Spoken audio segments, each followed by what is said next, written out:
आगे बढ़ेंगे। सामा से बड़ी खबर है, जहां एम्स विजयनगर में नौकरी घोटाले के आरोप में पैसे लेकर नौकरी देने के आरोप लगे हैं। नौकरी घोटाले को लेकर बजरंग दल ने प्रदर्शन किया है, प्रशासन के खिलाफ जमकर नारेबाजी की है, निष्पक्ष और पारदर्शी जांच की मांग उठाई है।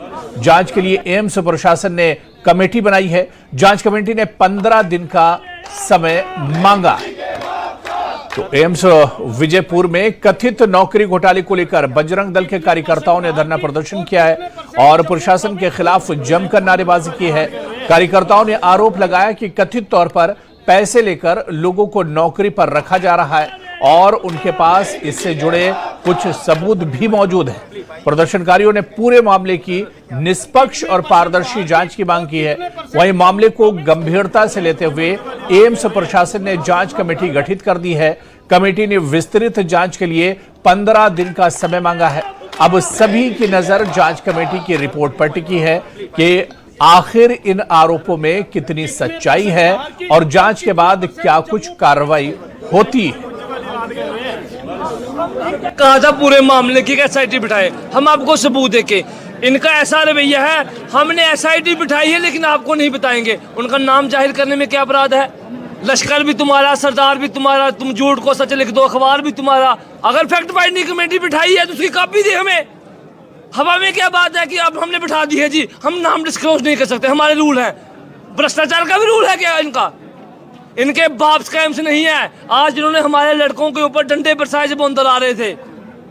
आप हम पे ये विश्वास रखिए कि जैसे ही कमेटी की रिपोर्ट बनेगी, और कमेटी हो सकता है आपसे भी, आप राहुल जी और अंशु जी, आपसे कमेटी मुलाकात करे और आपसे जो भी आपके पास तथ्य हैं, जब प्रूफ्स हैं, एविडेंसेस हैं, वो आपसे लें।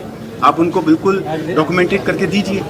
तो ये सारा का सारा एक प्रोसेस है ना। इस चीज़ को हमने मिनिस्ट्री में भी बता दिया है, तो हमको मिनिस्ट्री से भी इंस्ट्रक्शंस मिले हैं। तो आप थोड़ा सा तो आपको रखना पड़ेगा संयम और थोड़ा सा भरोसा रखना पड़ेगा। आप भरोसा रखिए। तो आप सोचिए, किसी एक कमेटी के नुमाइंदे जो भी हैं, उनके मेंबर्स हैं या चेयरपर्सन हैं, अगर हम नाम बता देते हैं ऐसे पब्लिक में, तो उसकी भी तो मुश्किल आएगी ना। श्रीनगर के बेमना में Jammu Kashmir state council of education research and training के डिविजनल ऑफिस में छात्रों की इनोवेशन और क्रिएटिविटी देखने को मिली। कार्यक्रम में सरकारी स्कूलों के छात्रों ने अपने तैयार किए गए अनोखे प्रोजेक्ट्स और मॉडल प्रदर्शित किए। इस पहल का मकसद छात्रों को अलग अलग लैब और एक्टिविटी बेस्ड लर्निंग के जरिए अपने आइडियाज को आजमाने और उन्हें प्रैक्टिकल रूप देने का मौका देना है। शिक्षा मंत्री सकीना इत्तू ने प्रदर्शन का दौरा कर छात्रों और शिक्षकों की मेहनत की सराहना की। उन्होंने कहा कि ऐसी पहल सरकारी स्कूलों में शिक्षा की गुणवत्ता में हो रहे सुधार को दिखाती है।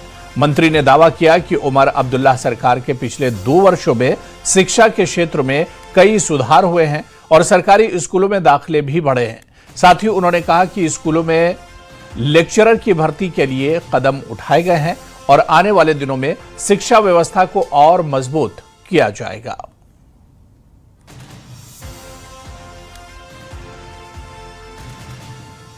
एक ही चीज बताऊंगी आपको कि हमारा जो ड्रीम है और जो ऑनरेबल चीफ मिनिस्टर साहब ने इन 2 वर्षों में एजुकेशन सेक्टर में लैंडमार्क डिसीजन लिए हैं, तो आज आपका रिजल्ट जो है वो उनमें नजर आता है।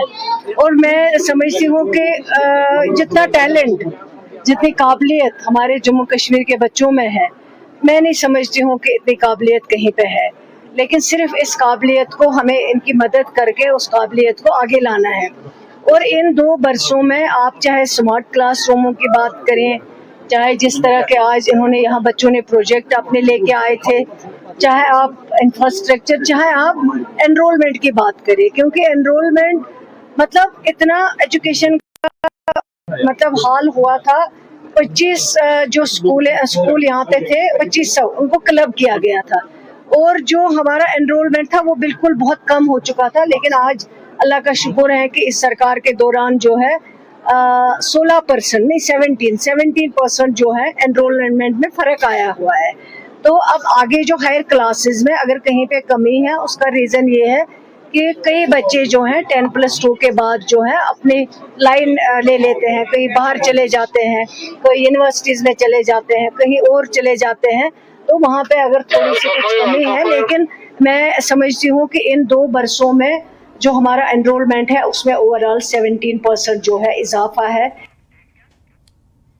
खबर कुलगाम से है, जहां फर्जी ओपीडी टिकट रैकेट का खुलासा हुआ है। टिकट जारी करने के आरोप में 3 गिरफ्तार किए गए हैं। मेडिकल दुकानों से चल रहा था कथित खेल। पुलिस ने दोनों दुकानों पर छापेमारी की है। छापेमारी में लैपटॉप और अस्पताल के टिकट जब्त किए गए हैं। कुलगाम थाना पुलिस ने दर्ज की एफआईआर। मामले की जांच में पुलिस जुटी हुई है। तो कुलगाम जिला अस्पताल में बिना इजाजत ओपीडी टिकट जारी करने के कथित रैकेट का खुलासा हुआ है।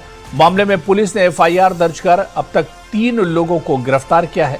अस्पताल प्रशासन को जानकारी मिली थी कि अस्पताल के सामने स्थित 2 मेडिकल दुकानों से कथित तौर पर मरीजों को बिना अनुमति ओपीडी टिकट जारी किए जा रहे थे।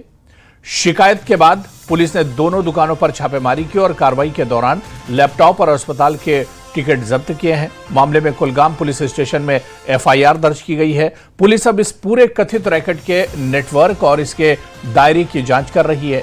वहीं अस्पताल प्रशासन ने मरीजों से अपील की है कि ओपीडी टिकट और अस्पताल से जुड़ी सेवाएं केवल अधिकृत माध्यमों से ही हासिल करें। मैं इस वक्त डिस्ट्रिक्ट हॉस्पिटल कुलगाम में मौजूद हूँ। आप यहाँ पर आए हैं कि ये फॉर्जरी है, ये आईटी फ्रॉड है। ऐसे फ्रॉड नहीं होनी चाहिए। इसकी वजह से सरकार का खजाना कोई और लुटा रहा था अपने पर्सनल इंटरेस्ट के लिए और लोगों को बेवकूफ़ बना रहा था। ये चीटिंग है, ये सरासर फॉर्जरी है। एडमिनिस्ट्रेशन ने अभी तक जम्मू कश्मीर पुलिस ने या कुलगाम एडमिनिस्ट्रेशन ने अच्छा काम किया है कि उन्होंने एफआईआर लॉन्च किया है। मजीद इन्वेस्टिगेशन वो करेंगे। हमें अपनी एडमिनिस्ट्रेशन पर उम्मीद है इसमें फ्री एंड फेयर एंड ये ट्रांसपेरेंसी होनी चाहिए ताकि ऐसा फ्रॉड लोगों के साथ ना हो जाए। काफ़ी दिनों से इनको हमने वार्न भी किया था कि ये बंद किया जाए, लेकिन बहरहाल ये चालू रहा। काफ़ी देर तक हम इसको ऑब्जर्व भी करते रहे और आपको पता होना चाहिए था कि ये अपने प्राइवेट क्लिनिक्स पे जो है ये टिकट छापते हैं, फिर यहाँ गरीब पेशेंट्स को बेचते हैं 100 रुपये में और उनको फिर बाहर लेके टेस्ट करवाते हैं। गैर ज़रूरी दवाई अद्वियात और गैर ज़रूरी टेस्ट भी करते हैं।